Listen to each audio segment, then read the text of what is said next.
myself, where I belong. I came from Northeast India, Nagaland. That means next to Myanmar. And um, my state, that is Nagaland, is 99% Christian. Christianity came to Nagaland, and now uh, youngsters from late 70s, our pastors, senior pastors already made an oath to send the missionaries, more than 10,000 missionaries. And from there, I'm also one among that 10,000. Like each family, they have decided to send at least one person from Nagaland, and all those now it is already many theologically trained missionaries have scattered all over India, and some of them already went to other countries as well. And I'm proud to say that I'm also one among the Naga missionaries. Um, After I finished my studies, my up to MTH, as our Dr. Joshua said, I was one of the students, one of his students, which I did under him, MTH. And as soon as I finished the studies, I joined Leonard Theological College in Japalpur, that is in Madhya Pradesh. If you touch India map, it is in the center, Madhya Pradesh, Leonard Theological College, where after I was single 1 year, after that, my husband, after we got married, we worked there 13 years, along with 3 years of my doctoral studies. And from there, 13 years we studied, and we shifted to Ranchi, that means where we are working, Jharkhand.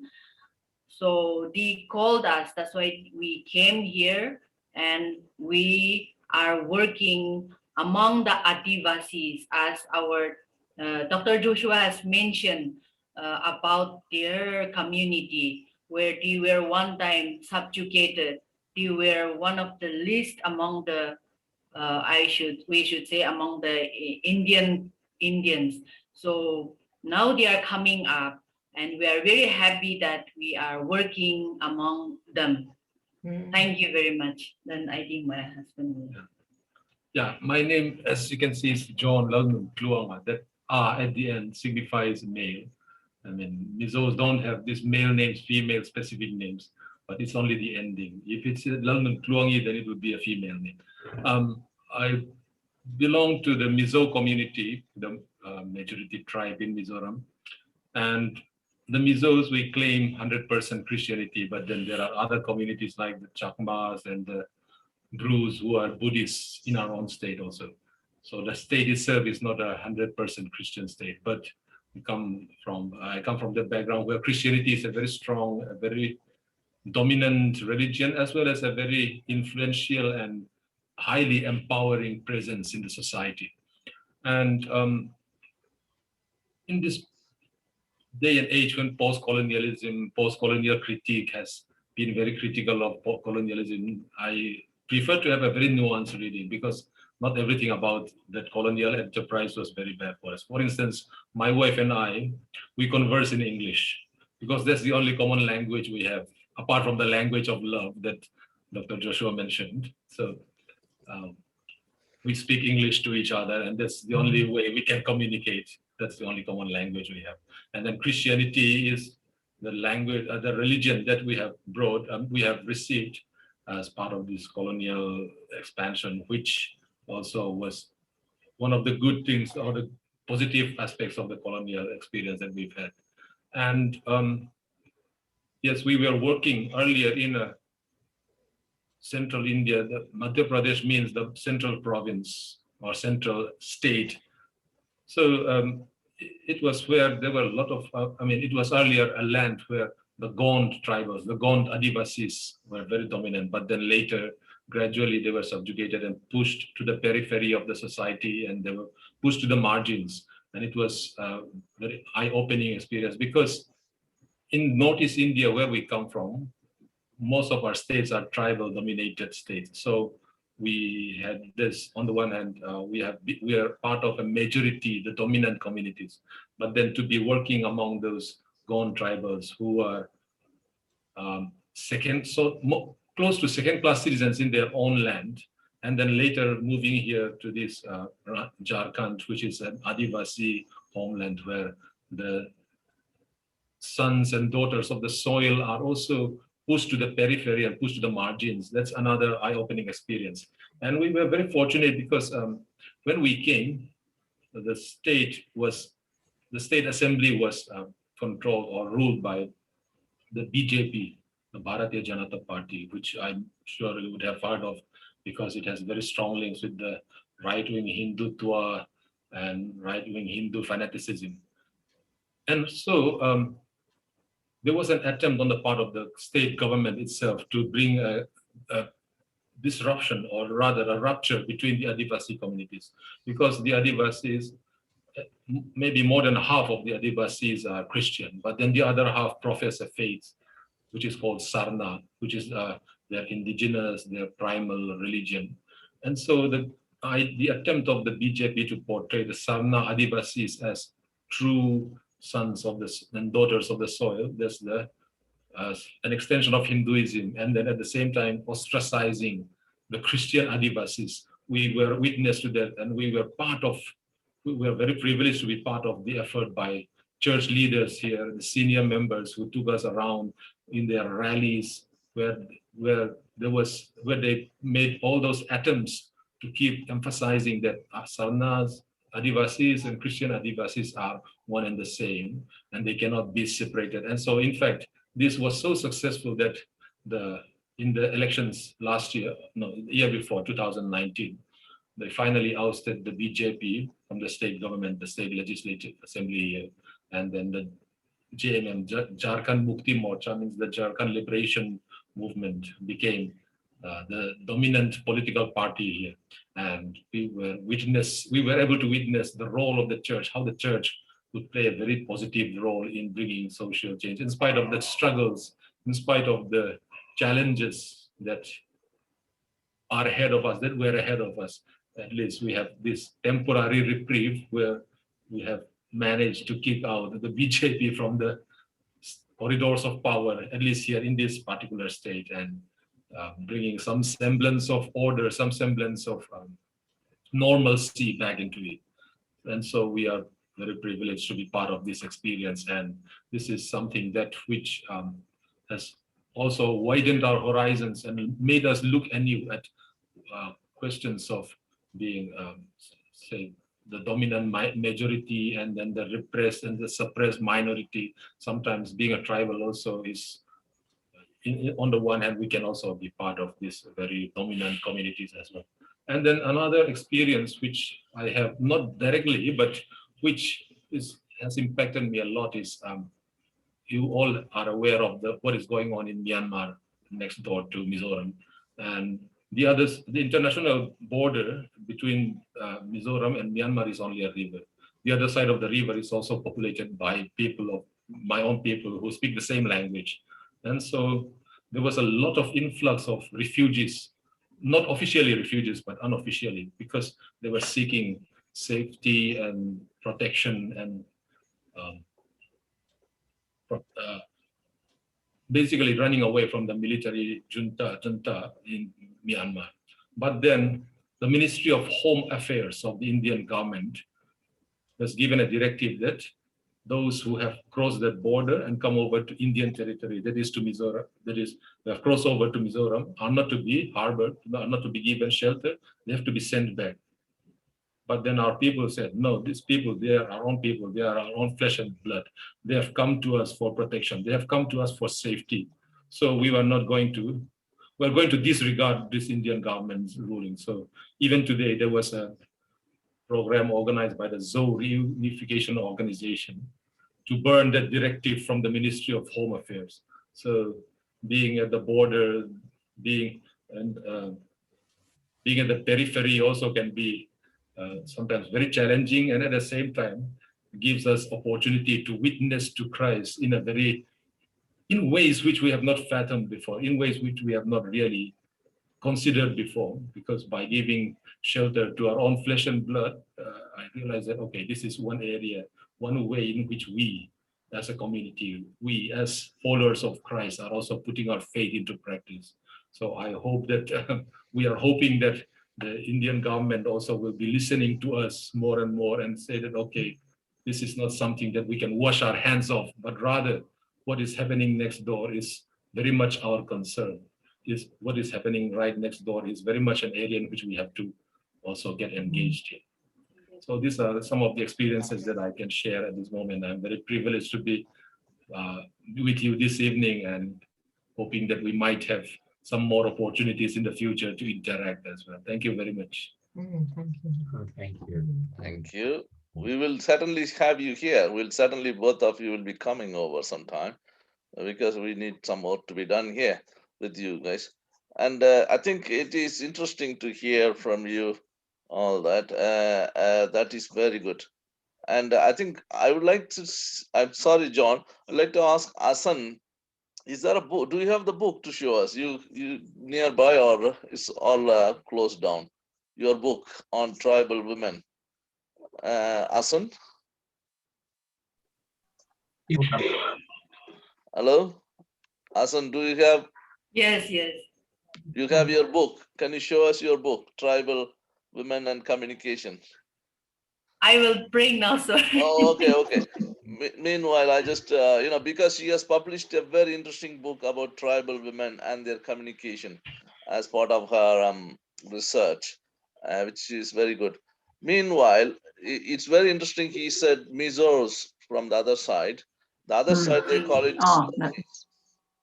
Yeah. Can you see? Oh, Yes. Christian thoughts on. okay, Christian thoughts on Tribal voiceless tribal women. Mm, yeah, It looks a lovely book. yeah. It's very smart, doesn't It looks it? very, Very smart. smart book. Mm. Oh, thank you. Yeah. Oh, I'd God. love to. I'd love to be able to read some. Will of you that. open the book a little bit? Can we see inside? Yeah, inside. Some pictures. The pictures. I can Got only the deal with pictures. Pictures. For this content page.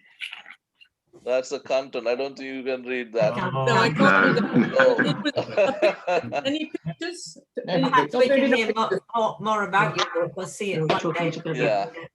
Good, well done. And I think she has done another book also after that, and hopefully she will do more books Oh, soon. wonderful. And also John will also publish his PhD thesis Yeah. after he finishes.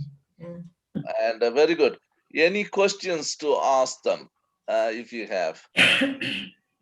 Well, you seem to have done a lot of work towards equality for the people there. And I've always learned that there is such a strong caste system in India. And I wonder if with Christian attitudes, you've been able to make some steps towards easing that attitude about the caste system. Can you say anything about that?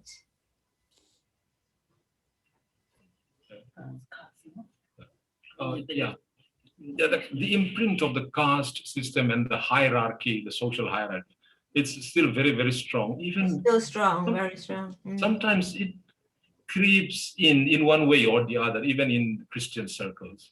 Mm. Of course, as I mentioned earlier, we are both from the northeast of India, where tribal communities are the dominant communities. Yeah. So we don't experience it that much, and we don't have it there in our own society. And in fact, it's so interesting now that you brought it up, because in Northeast India, we have one state called Manipur, which is divided basically into the hill and the valley, they call it. The valley is populated by the Meitei community, who became Christian, who became Hindu, mass conversion to Hindu at one point. And so they have brought in this kind of a very superficial, artificial kind of caste hierarchy into it, because they had to follow that structure within as delineated in the Hindu scriptures. So they brought in priests from central India. They became the kind of the Brahmins, the Bamon, they call them. And then the whole Meitei community becomes the second, the Kshatriyas, the warrior community. And then below them, you have the what they call the Meitei Pangals, means they are also Meitei, but they are Muslims. So they became part of the third caste within that Meitei society. And then out below that again, in the hierarchy, they have what they call the Lois, who are basically outcasts or who were not exactly Meiteis, but who were somehow incorporated in one way or the other into the Meitei society. So there, if that traditional Meitei community has become a kind of a caste community, but very superficial. But the problem here in central India, or in mainland as we call it, because if you look at the map of India, we have a very small, what is called the chicken neck connecting what is called mainland India to the rest of Northeast India. So here in mainland India, the struggles with the caste system and the imprints is that even in terms of, say, I don't know whether I'm a bit judgmental or not, but even in terms of exercising of church leadership and authority and power, I believe that the caste mentality has gone in so much that I remember one English missionary down there in South India who mentioned to me once, we have the same system, but in Britain, at least, we have checks and balances where the power of the bishop, the power of church authority figures are kept in check by the church structure. But here in India, sometimes it so happens that some a bit unscrupulous church leaders are exercising sometimes total power, total authority, or they claim it for themselves, and then people just sort of accept it that, okay, maybe this is how it's supposed to work. So that's the struggle that we have. Yeah. I just want to add something. Yeah. Let me just add one more. Here in Jharkhand, Adivasis, they don't have actually this caste system, right?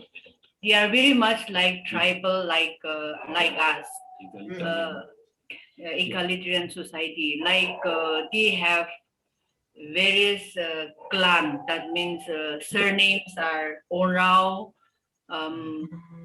You add that Munda, Mundari. Well, these are tribes. These are Mundas, Orang, and then Khariyas. These are So various tribes. much similar with us tribals. So Adivasis, they don't have that caste system here in Jharkhand among the Adivasis.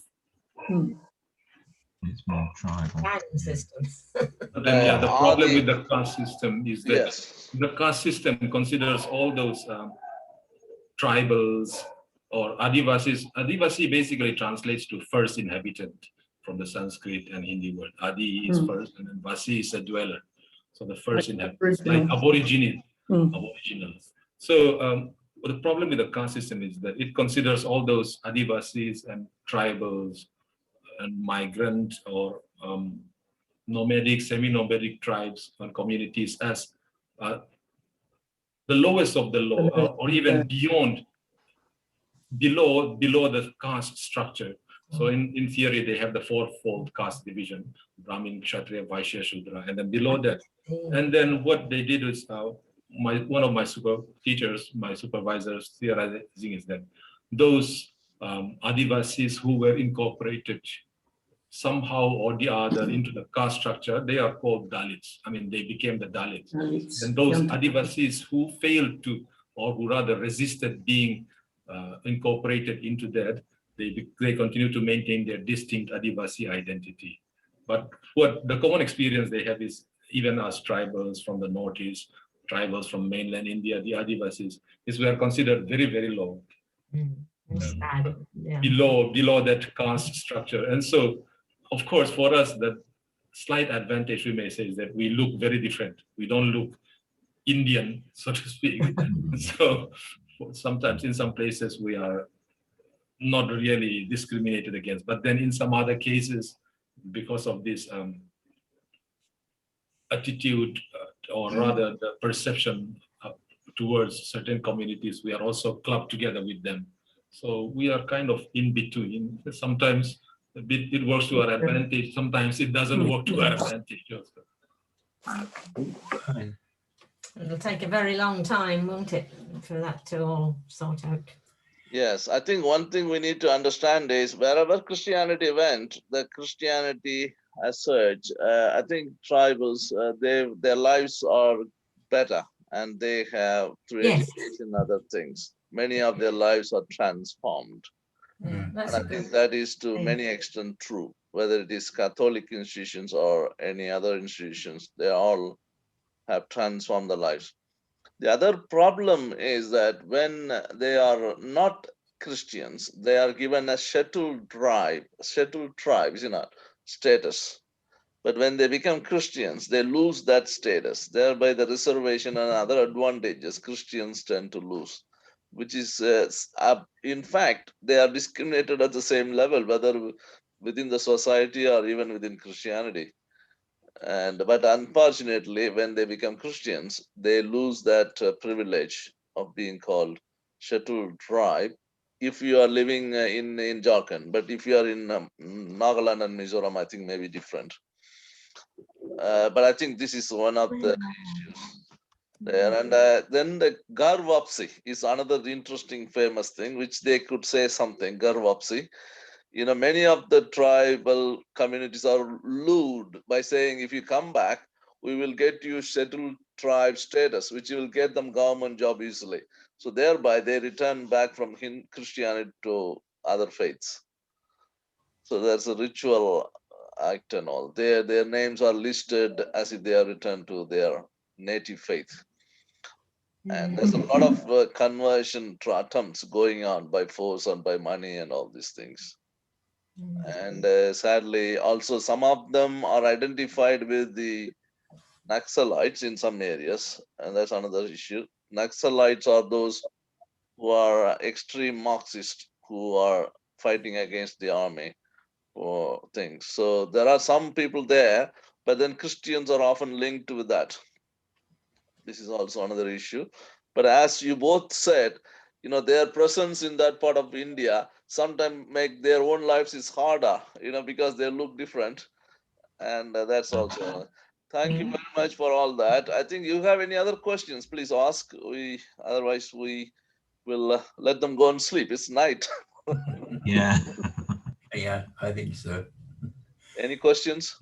Please Uh, ask. Just one very quick question.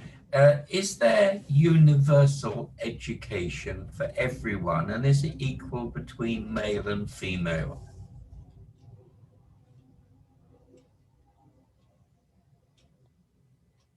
Yes, we have that education for both male and female. Yeah. And is it equal for them? Yeah. Is it equal if they are female? Do they have the same opportunities of education? Now it is earlier there was kind of discrimination among male and female. It was there, but right now people are aware of it. Government is also trying to uplift women education, girl child education, to give now many, how to say, privileges. Yeah. Right now government is doing that. So yeah, they are coming up, like both male and female, they are given equal education. Good. That's right, very right. good to hear. Yeah. And that's even in the tribal area, is it? Yes. So far we know in Jharkhand, even in the villages, they are given the education. Of course, there are many who are very poor, and but still government is providing them education. Yes, Good. to all of them. And it's free then? Yes. Free. And some of the mission centers, they are doing a great job. Christians are doing a marvelous job. Yes. Cool. Splendid. In tribal areas, I would say there is more equality, or women are more on par in one sense, even though tribal societies generally are very patriarchal, but still, when it comes to children's education, at least there might be more opportunities for the girl child to avail of the education and to be part of the system. Whereas in this mainstream Hindu society, which is also very patriarchal, of course, among the upper castes, there might be more of equal, but then among the lower castes, then there is still a lot of discrimination. So because even now, one of the big problems that we face in India is this, what is called the female infanticide and even female feticide. It's still going on. Still cool. This is So- still going on. Yeah, Yes, it's still yes. going on, and so there's the sex ratio is also very skewed in various places, and so the girl child in the tribal community, in a tribal society, might have more opportunities for advancement or getting the benefits of education to a certain extent, because tribal societies are generally more egalitarian, even though the patriarchal mindset still is very strong and very dominant, but still more opportunities for them. Thank you. Thank you.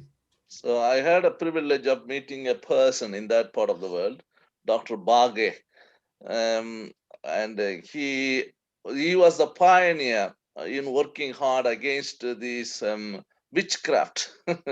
I don't know how many of you know what is witchcraft. They think that if there's something wrong going on in a village, they will put the lords and find a woman and they will literally beat her to death. Oh my goodness. And It is happening also. blaming It's her still to be- happening.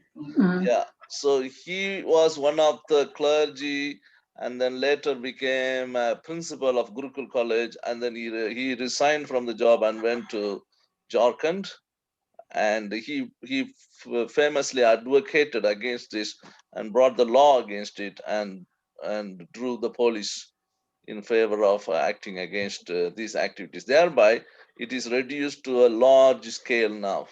It is still happening here and there, but I think it's a kind of Christian missionaries have done such works, Yes. and there is a huge impact of Christianity in that part of the world. And sometimes we take Christianity for granted in this part of the world, but I think there's a lot of things going on at times around the world. And I think we would like to say a big thank you to both of you. Thank you. Yeah. for Thank you very much. Yeah. having woken up until late night. And I would like to say Kalome in Mizo language. Thank you. Thank you very much. And I would like to say, I would like to request if you can do a small thing like, Asan can offer a short prayer in your Naga language, Awo, or whatever language you speak, or whatever language you feel comfortable with. And if you say a small prayer, and then I would like to ask John to bless us in Mizo. Okay. Let us look to God in prayer. Kiboba takam sangarm mananiunuki nanamdanang sang tatushi tuluakatsir ipa mabangda chung nai panar subasushi kuba ano UK no alirtan zabor azrozet sayurian near kuba unuki sendong tuluka hayong sakuko sangarm na tananga sangar nai mananitang parnoka chak nai mua chak mai tama chunga nanambantang katauji tiari tumua tsagin na misha sar sa America buwai so nai kumamlong ya majidang sang. Amen. Amen. Amen. Kanlal pa Isu Krista kong ay nale chat nate pa pathian kan pa banami mawai nate raw thiang rimong pui nale kai shwai na dom tak chu kan za chunga le ramtin le muntina krin na Christian te zongzong ne na tu na le kum point lom zel ro se. Amen. Amen. Thank you very much. Thank you. Good night. And we pray for Thank you. you. Doing Good very night. good work, and that's so good to hear about your good work. Yes. Thank you Very good. Thank you Good. for having us. Sleep well. Sleep well. Thank you. They have two two sons, isn't it? They're gone to sleep. We can see a picture on the wall behind. Yes. Oh, yes. Yes, that's lovely. Tell their names, please. Rima